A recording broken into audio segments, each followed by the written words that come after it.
I just wish I'd let myself be a fan of things more and really like love something and be like slightly deeply passionate and hysterical about it, because I was just so like apathetic about everything. It's a hell of a lot of unlearning. I definitely lost some sense of like, this is all for fun and play, and this is for like joy, and that singing was for me and not to please other people.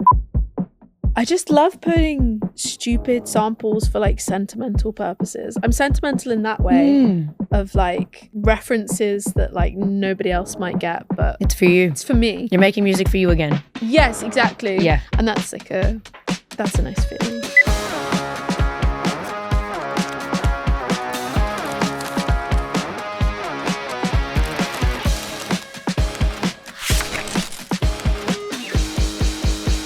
Listen up. Today I am joined by one of the most exciting voices coming out of the UK right now, Erin LeCount. She is an artist that has always known her life path.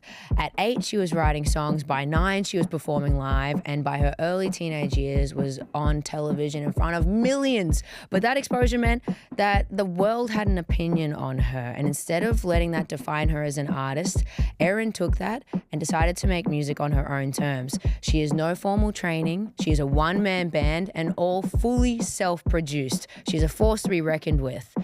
I saw her live on the weekend, and honestly, when she came on stage, I just immediately thought, this girl has star power. She is a voice that we're going to be hearing about for years to come. She's brutally honest. Her lyrics are so raw. They are ripped straight from the diary.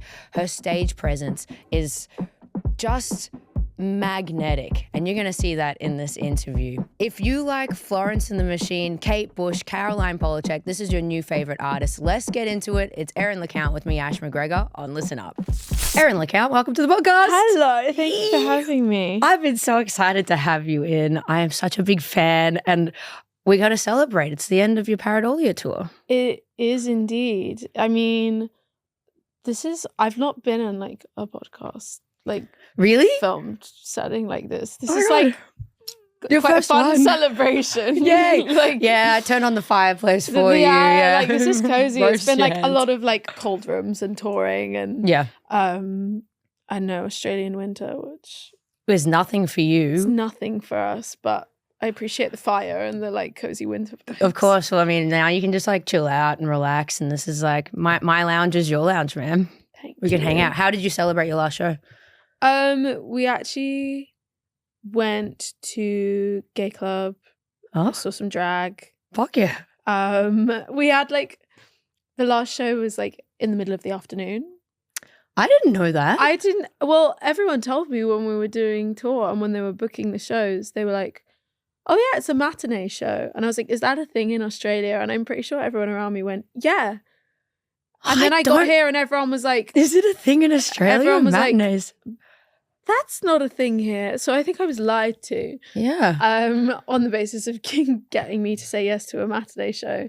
But it was actually perfect. We finished. We were like done in the afternoon. It was a beautiful, like magical show. And then had the rest of the day.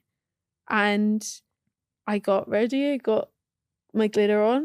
Nice. Ate some food. And we danced. That's actually so nice, because otherwise you're rapping and you're like absolutely shattered. And then you've only got, especially in Sydney, like a 2-hour until everything shuts at midnight.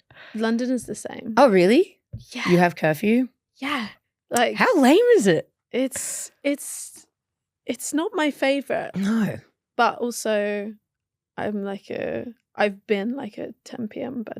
bedtime person for a while, like getting ready for tour, because you just know that you're going to be running on Fumes. fumes. Are you a for morning while. person in that Yes. sense? Yeah, me too. Yeah, like in a kind of like neurotic way. What do you mean? Like not by choice of really, like I'm setting an alarm at, like 6 or something and like optimizing my morning. More like my body clock wakes me up whether I like it or not, with like the adrenaline of someone who's like being hunted for sport.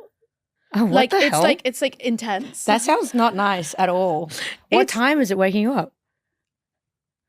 It's been around the 6 a.m. mark. Oh, rough. And then I'm just up and I have to like do something. Otherwise I go kind of crazy. Sounds like your brain is just like million miles an hour. Always. That's a creative person brain. I mean, I feel like it's an undiagnosed brain and something. Maybe. But life is too busy to like unpack that. Yeah. Currently. Yeah. Like whatever it is, it's like serving me well and it's keeping me going through tours. Exactly. So If it's working in your favor right now, we can deal with that later. We'll make it work. We'll make it work. Okay, we kick off the show with the receipt. What have you brought in from your early days? The receipt. Okay, so I was preparing for this. Mhm. I'm really bad at keeping keepsakes. Like I'm not like I don't get Sentimental? too sentimentally attached to things unless they're like gifts. You and I are very different. Really? Yeah, I'm a very sentimental person. I'm collecting, but that's the very much my mum, my sister, us girls, we love to just like ferry away little trinkets. That's really sweet. I love trinkets. I love little things, and I have my items that mean a lot, and like we're like the last year of like fans giving things to me. I keep all of that, whereas like stuff my family and friends give me seems to like fall down the back of a hole. It's not that I don't care. What does that say about you? It says something about maybe it says That's something so about funny. Okay, me. what do you have then? I have a little photo of my first show that I played. Oh wow. Let's see. Okay. What is this? AEG presents Erin LeCount, Ray's London. Oh, okay. 27th of the 3rd, 24. But that's what a is lie this? because it wasn't 2024. When was it? It was 2025. So that is misprinted. What? It was. That's actually a pretty bad misprint by a whole year. It was a whole year off, but that was only last year. It feels. So is this like a lot ticket longer. stub or is this like in your green room? That was what that was like the all access pass. Sick. And it was a show that was 90 people in the audience in London. Oof. Do you remember your nerves before that show? I was terrified, and I remember coming off stage. It was really beautiful. It was like really intimate, and it was like the start of so much cool stuff. But I came off, and one of like the first things like the next day was like my managers were kind of being like, okay, so we need to talk about how you speak between songs. Oh no, what were you doing? I just couldn't. I was so excited to be there, and I had so much adrenaline. I was like, one minute I was like in this like high pitched like voice that just sounded nothing like me, and then the other minute I was like, I'm so fucking excited to be here. I can't fucking believe anyone's here, and I just kept going and going and going, and I wouldn't shut up. Oh my god. Like you're low key manic up there, man. Yeah, it was that like 100 miles an hour head thing. It was like my body and my brain were going 100 miles an hour, and it was like watching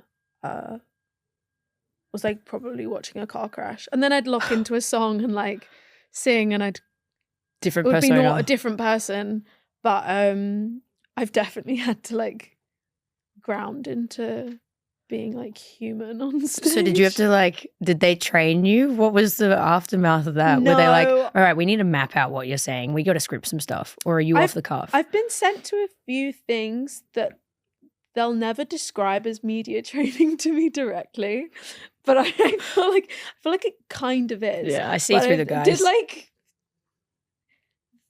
3 of them, and like most of the time it ended up with like me and the nice lady like just having like tea and like talking about like other things. Oh my god, you're like, I've beaten the system. Yes. It kind of just turned into like a nice therapy session. And it was like, why do you feel the need to, over explain yourself between songs, Erin, and swear and be so loud? And so I'm not media trained. It didn't work. Clearly. I'm kidding.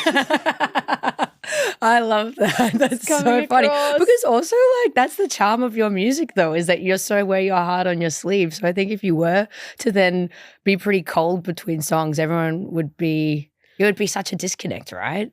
It doesn't seem like the Erin LeCount brand. No, I mean, I don't know what the Erin LeCount brand is, but it's definitely not media training.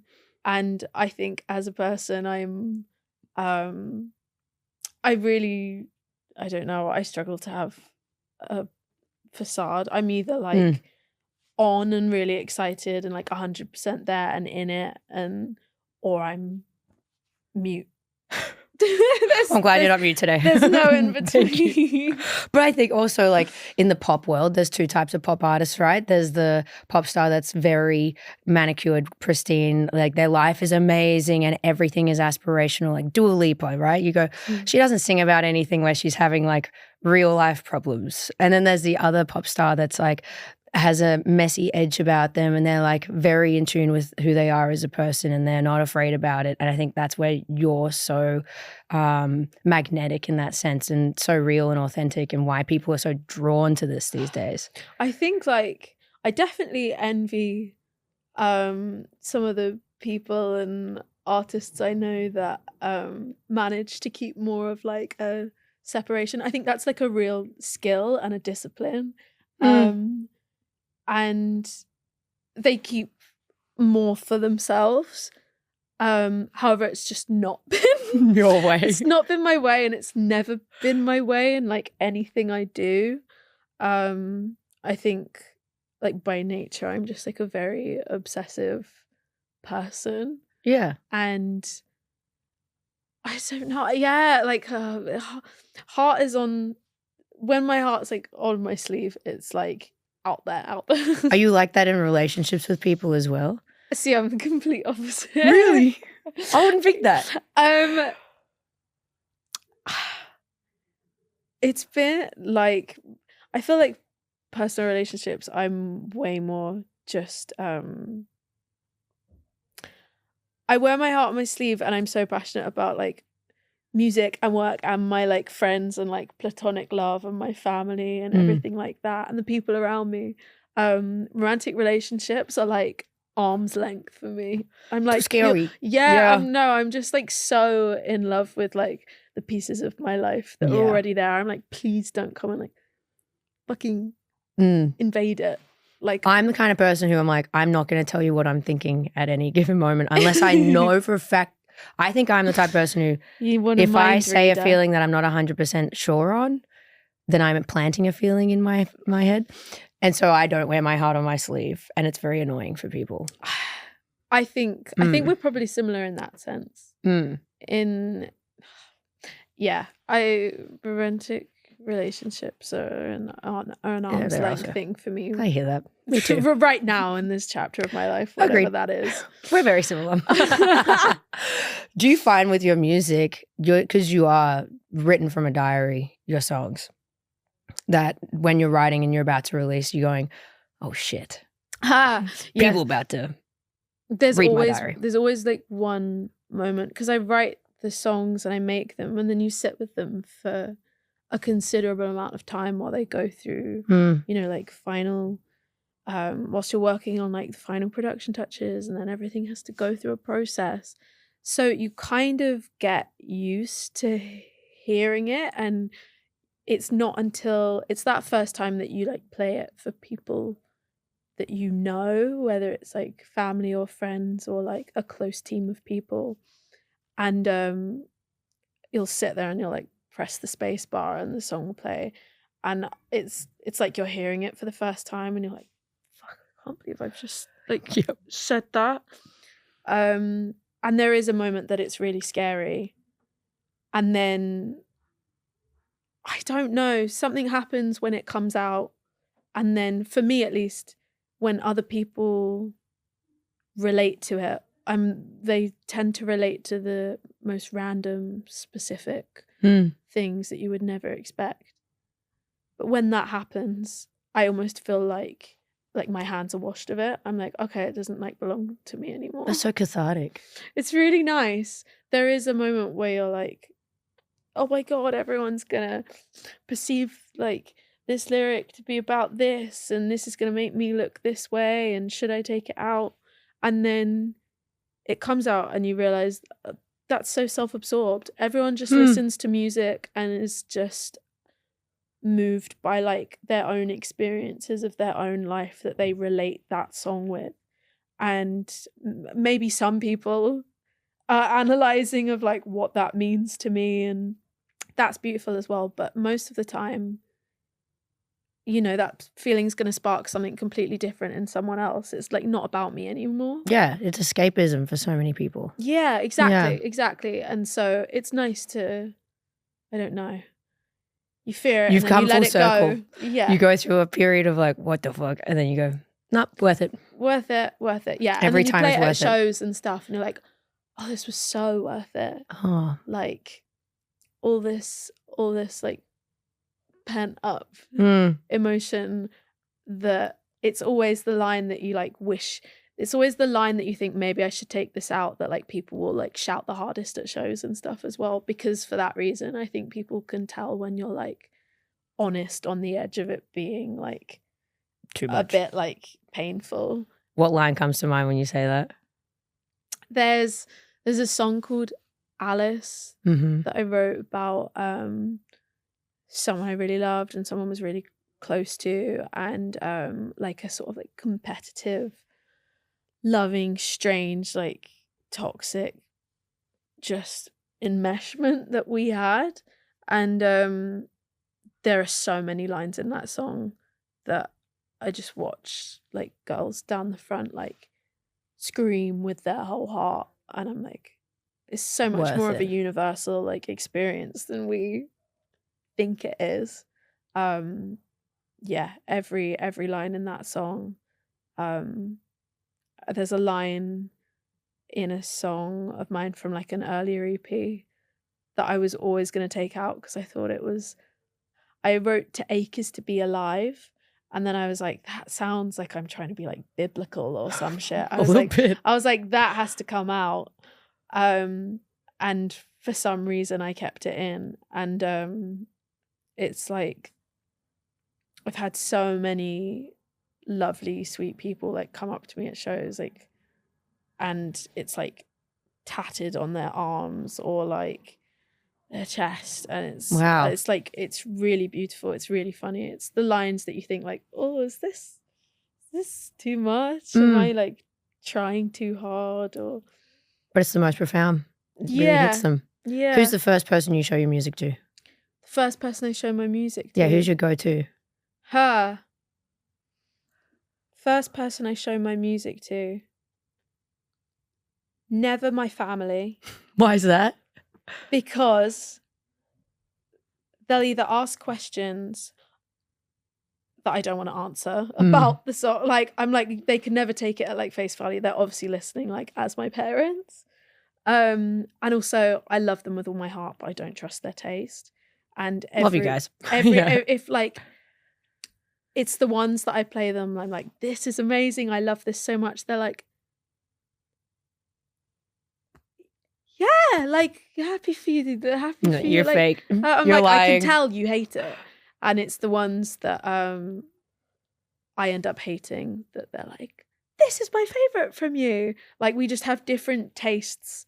Weird. And that's fine. Yeah. First person I play my music to, honestly, probably my manager. Should be a safe space. I trust her ears with all my heart. That's good. Yeah. Do She'll be like, I can always read her as well. Does she ever lie? I feel like she probably has. Nah, that's good. Like, Gotta yeah, sometimes. I feel like that's part of the job. Yeah, I mean, I feel like if you're like most she has to passionate lie about to me that song, sometimes. I would love to think that they're going to be passionate about it too.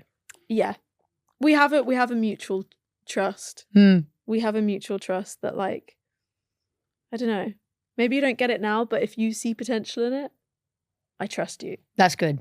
That's You good. know. At the I end of need the day, that. it's like, well, you've come so far for a reason, and it's obviously your brain, you know? Oh, thank you. It makes sense. It's the brain that doesn't stop going. Doesn't stop ever. Doesn't turn running. off. Your fans are so dedicated, and Yeah. I have loved like seeing them follow your journey over the years, particularly at your Sydney show when you pointed out Maddie in the front row. Maddie's very special. Tell me about that relationship. Maddie's so special. She really has just championed me from really, really early on in the sweetest ways, to the point that I think people thought we were like paying her to No, she's genuine, I swear. to like, I don't know, promote and stuff, but she was doing it from just such a place of love. And she's this amazing, for anyone like who doesn't know, Maddie's amazing. You can, like, she's on TikTok, and she makes these really smart videos about like what I would do if I was on like this artist's like marketing campaign, and comes up with these like incredible ideas. And she's a true fan of music, like through and through, and she wants to support artists, and she wants to do it in creative ways. And I just like, I'm so inspired by this like demographic of like fangirls who are like making their way into the music industry, because I think so many people get a job working in the music industry and lose some sense of like passion of why they started, or I don't know, maybe started for the wrong reasons. There's lots of amazing people, but I love seeing young fans and just like passionate people about music. Honestly, when rewards. I see fangirls, I'm like, one day I'm gonna hire you. Yeah, like they every single time. I saw Maddie and I was like, one day, like that's she's got like such a bright future. Yeah. And I'm just so inspired by it. And yeah, she was right down the front, and we like brought her out at night 2 in Sydney, and it was incredibly special. I'm very grateful to her, and like these are the girls that are tapped into culture and community, and their peers love and respect them, and their opinions and their ideas and their like, they hold weight, and they like hold relevance and importance, and so they should. Like, it's so cool. They're boots on the ground. Like, they're boots on the ground They're journalism. in the thick of it, and they're in the fandoms. They really are. And she's just such a wonderful person as well. Were you excited that you might meet her when you were coming to Australia? Were you thinking, oh my God, I could probably meet Maddie? When I met Maddie, I felt like a fan. I was like, that's amazing. I love everything you do. I'm so inspired. I'm sure this you. happens to you all the time. Like, with a lot of your fans. Yeah, no, there's so many of them that are so creative and thoughtful. Yeah. And I wish that I had been that dedicated to something like as a teenager. You weren't a fangirl as a teenager? I feel like I didn't let myself enjoy anything that much. Like, I feel like I was such a cynical teenager who thought that it was like very cool to like not care, and not in a like a mean way or anything. I was just I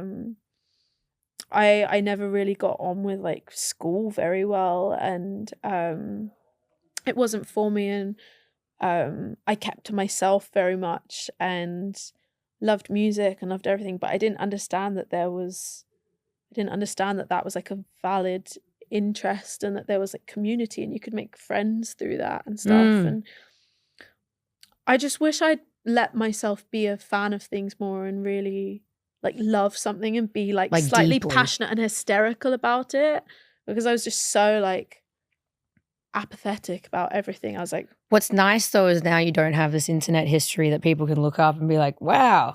Oh, I remember when I deleted my Twitter because I used to be a One Direction fangirl. Thomas your publicist will talk about that. Stan Twitter. Us Brisbane kids. Yeah, I remember when deleting that, being like, Oh, thank God that's wiped from the internet, especially nowadays. I would write some manic shit on there. Like, damn. It's all the fan edits. Like, oh my gosh, you could get really creative with it. Yeah, but like I was on like my era was like a side of Tumblr and like very much like curated, cool. And so I feel like that informed my like apathetic, like too cool, slightly pretentious taste. But I see Tumblr really like you have a Tumblr page. Yeah, don't you? I love Tumblr. But I like loved fan edits and stuff like that as well. And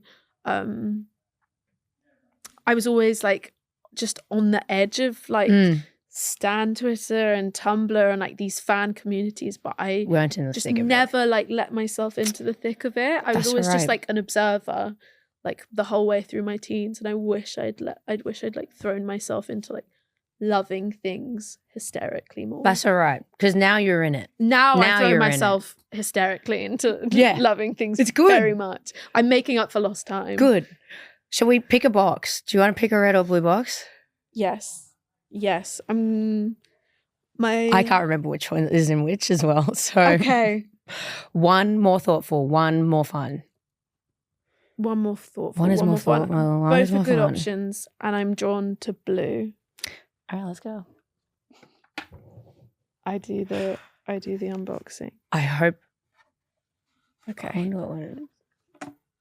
Oh my goodness. Just speaking of digital like footprint and stuff like that.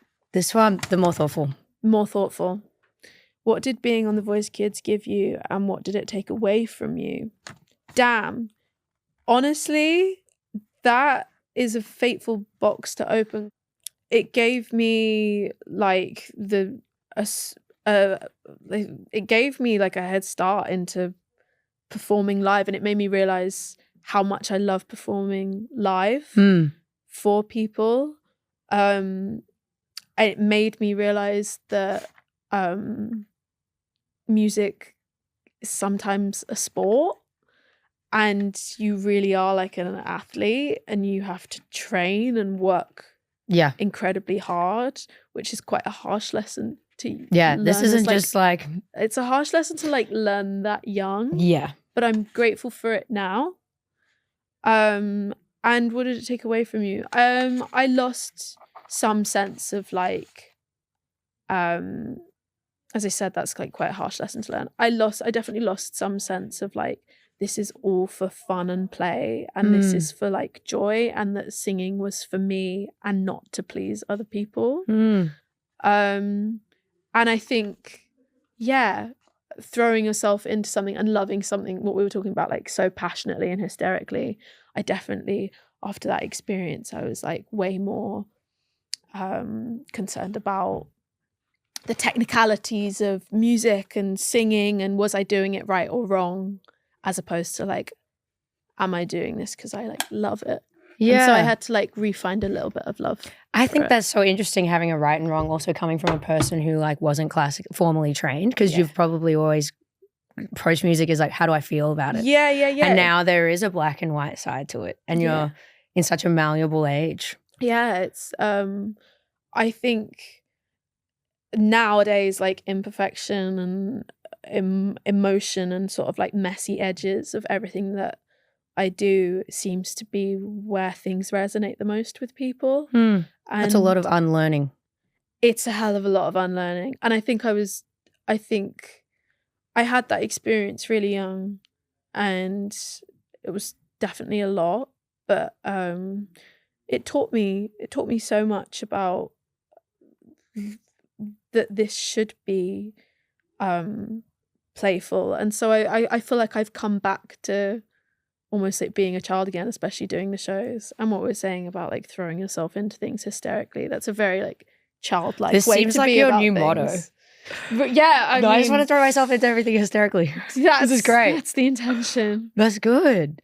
I like this. Your little return to self. Yeah, it is. Yeah. It is. It should feel childlike and joyful and playful. Yeah. And you can hear that. Well, you can't hear the childlike, joyful, playful, and Paradolia. It's very self-destructive, reflective. You're very, again, you wear your heart on your sleeve. Yeah. But I think production-wise, what I love about you is that you are very playful in production as a producer. Thank you. There are so many Easter eggs. There are so many moments I love an that Easter egg. you do love an Easter egg. American Dream many. comes to mind when I'm talking about Yeah. Easter eggs. Yeah, American Dream, Easter eggs. There's like, I just love putting like stupid samples for like sentimental purposes. I'm sentimental in that way of like, I don't know, voice memos or like clips of TV shows that I like watched and references that like nobody else might get, but It's for you. it's for me. You're making music for you again. Yes, exactly. Yeah. And that's like that's a nice feeling. How do you find all these clips? Like at the start of American Dream, right? Oh. We've got, is it from the BBC? It's from like a Channel 4 show where, yeah, they're just talking about Essex, where I'm from, and talking about like stereotypes of what an Essex girl is, which is like a level of like trashiness, I suppose, that I lean into and embrace, and think we should embrace a little bit more. Yeah, acknowledge your roots. Yeah. Got to. Yeah, it just felt like a nice homage to like how I grew up and where Was that a show that you watched? Or were you? No, it was from the 90s. But I was doing a deep dive. I love some homework around like making music and samples and digging for things. So I found that and chopped it up, and it just became the backbone of the whole song. A few people hated it and begged me to take it out, and we had to like go through a bunch of shit to get it cleared. But I was like, this is gonna be worth it. This is all. It has to be in there. That's good. I like that because you're fighting for your music and also like fighting for a bit of a trademark. Like it's such a yeah. Erin LeCount moment. I think songs are definitely, when I produce songs, I get attached to things, and I think songs are stubborn, and I was like, this is how it wants to be. Let it be. Do whatever we have to do to get it cleared. I don't know. Like, it's Come on, guys. That's your job. please. Please. I love that song. That's my favorite song on the record. Really? Yeah, I really love that one. I think also just the imposter syndrome about it. I'm like, yeah, I feel that. Or Yeah. It felt so specific to me when I wrote it, but I think it really is just a song about imposter syndrome and like, you know, what you give up to like do what you love, and the sort of choice between ambition and like love and safety and comfort, and making that sort of like leap of faith. It's terrifying, but you would regret otherwise. Yes, Absolutely. yeah. What do you think you need to do to feel like you deserve a seat at the table to get over imposter syndrome? Like, what's the thing that you go, okay, I feel like I'm meant to be in this place? I think for me, whenever I'm in a room, you know, I've been lucky enough to be in rooms with like people I really admire over the last year or so. And I think every time I feel an imposter syndrome, I just try and ask people in that room that I admire so many more questions. And I almost try to like block it out, and I try and like listen to someone else, because I could spend the whole time like staring at my feet and being like, why am I here? Do I deserve to be here? Like, what are people thinking of me? Or I could learn something, and it's really benefited me. It's just been like, I don't get to be like the decider of whether I deserve to be here. I'm here. I'm gonna ask questions. I'm just gonna be like an observer. If that's all I am, then that's all I am. But I like it. Yeah. That's like leading with curiosity is the way to go through life. Being curious. You know, you learn nothing if you keep to yourself. And I'm like believe it or not, for the amount I talk, naturally a shy person. She's introverted at heart. So I'm introverted at heart, but this is the thing, like I'm training myself to almost not be, because I think there's so much value in like being just slightly outside of your comfort zone, which I currently feel like always am. That's a good way to live life. Always live slightly uncomfortably, otherwise you're never growing. Amen. Okay, we've got 3 EPs under the belt. Have we got an album coming up? Yes. Sick. Yes. It's like fragile, and I'm like holding it so tightly in my hands right now. But I'm so excited for next year. It's like beyond belief. Exciting. Yeah. So have you written it, or are you about to go into it? I'm in the thick of it. Okay. And it's beside, like, tour happens, and then it's being consumed by album, and then shows happen, and then it's being consumed by album, and I'm about to go into like a hibernation period of just being consumed by it, which I'm kind of looking forward to. Oh, exciting. Back to the introverted self. Yeah. That's gonna be nice. That's my roots. Good. Okay, we've got lots to look forward to. Before you leave, who is an artist that you're loving right now? Put us on. Oh, actually from Australia, Maden Lane. No way. The duo. We love Maden Lane. Maden Lane are incredible. Did you find them through Instagram on a reel? I did. It was. I wish I had like a more. They're so sick. Creative, inspirational. Like honestly, that's a great way to be finding music these days. They are so cool. I could see a collab in the future. Anytime. I think they're so sick. And yeah, you've got a really good music scene here. I'm like kind of tapped in. You are tapped in. I'm learning. Come move over. Oh, don't tempt me with a good time. It's good weather.